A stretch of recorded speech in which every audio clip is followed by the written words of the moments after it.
Hi and welcome. So happy you're here. How are you feeling about the holidays? Thanksgiving, Christmas, New Year? Are you the kind of person that absolutely loves the festivities? Do you hate it? I'm going to share my tips and tools that have really helped me over the years when I felt I am dreading the holidays. Now, there are many different reasons why people dread the holidays. Sometimes people dread the pressure. Sometimes people dread the disappointment. They dread the fact that they're going to have to do a lot of activities and things. They dread that they're going to have to be around family that they may not be that close to 24/7. They may feel they're dreading being with their partner for so much time. They may dread the high expectations. They may dread the feeling claustrophobic in their house with all the family around. Or it may be the first Christmas that you're separated, that you're single, that you're going through a divorce, that you're not going to be with your children. All of these different reasons people can dread the holidays. In fact, I know that during my times when I was single, the only time of the year that I was not happy being single would be Christmas, because I would think to myself at Christmas, why am I not having love and romance like all of the Christmas movies are showing? What is wrong with me? And it'll be really funny because I had periods of years where I was single and I got on with my life, had great friends, had great fun, enjoyed myself.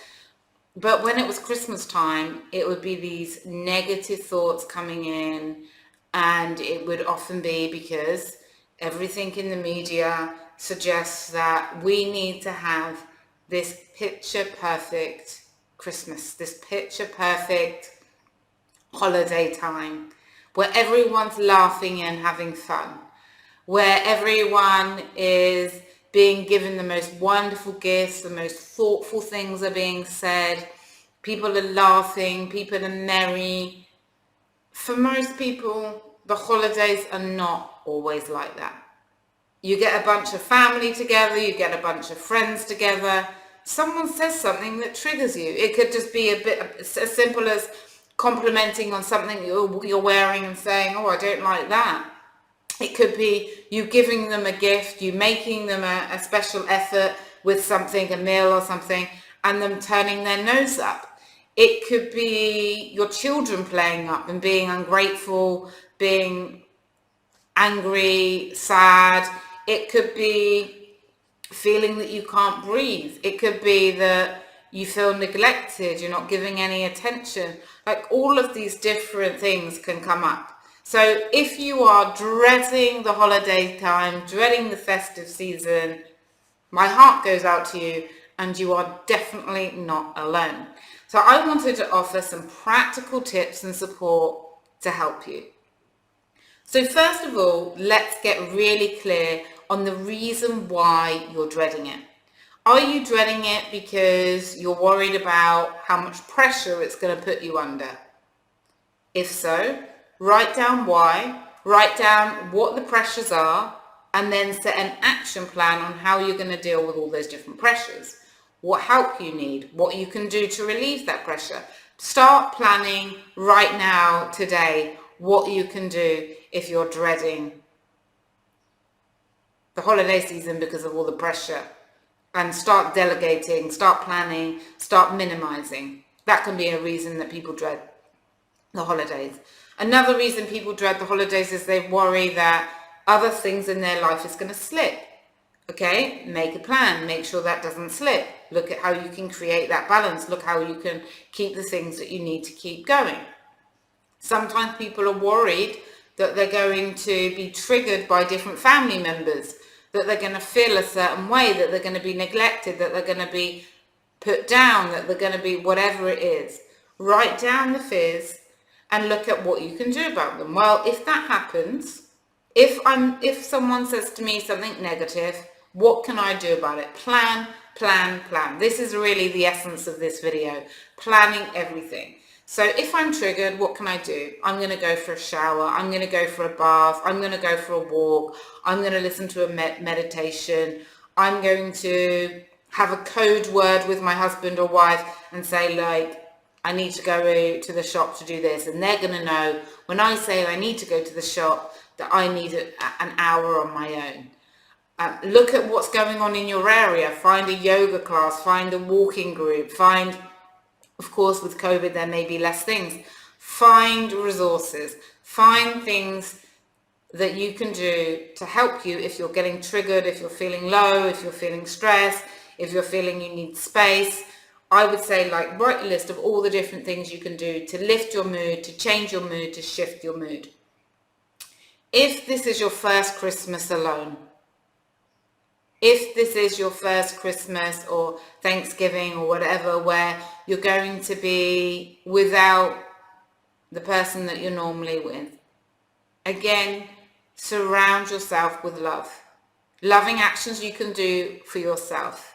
Loving friends that you can connect with, whether it's physically or online.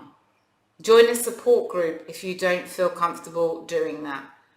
Consider getting some support for yourself. Like, look at how can you make the best of any holiday time. Also, it's a great opportunity if you do have a lot of spare time on your hands. What can you learn? Can you take on a physical challenge? Is there a new skill that you've wanted to learn? Is there a business idea that you wanted to research or plan? Like, what can you get from the holiday free time to give to yourself? How can you use your creative powers? Those are all very important things you can do. And as a couple, or as an individual, if you're living alone, what you can also do is create like a place in your home where you can really relax. Maybe it's a corner of a room. Maybe it's a place outside if you live in a hot country. Maybe it's an area or one of the rooms that's just being used for storage. Can you create like a meditation space for yourself? Can you create a reading area for yourself? Can you get a few new cushions or a new rug and just lighten up a room? Can you create like a self-love place where you can just sit, where you can just be, where you can just relax? And sometimes I've worked with couples and they've said, okay, to each other, when you see me going to this place in the house, that means that I need love and attention from you. That means that I'm triggered by what a family member has said. That means that I'm counting to 10 because I'm at my limit. So that can be another thing. Sharing with your partner what you're worried about, what you're dreading, and then working through that. Of course, if this is the first Christmas that you are going through, the first Thanksgiving, the first holiday season that you're going through, when you've lost a loved one, it can be really hard. So giving yourself space for that to grieve, giving yourself time to go off on your own, go for a nice long walk, process the feelings. We don't want to stuff our feelings down with alcohol, with food, with TV, with other distractions. We want to actually acknowledge. Sometimes when I do my grief coaching, I have people write a letter to that person they're missing, and then they cry and they read it out loud to me just to sort of release it. That can be one idea. There are many different ideas for that. So if you're dreading the holidays, share with your husband or wife, girlfriend, boyfriend, if you're in a relationship. Share with another loved one if you don't want to do that, or you're single. Just really don't suffer alone. Look at the tools, plan the different tools and actions you can do for yourself, and do reach out to me if you would like any further support and coaching through this difficult time. From my heart to yours, thank you for watching, and would also love to hear your tips on how to thrive during the holiday season, how to look after yourself, and how to make it the best Christmas, New Year, Thanksgiving, whichever one really is the most important to you, the best it can ever be. Bye.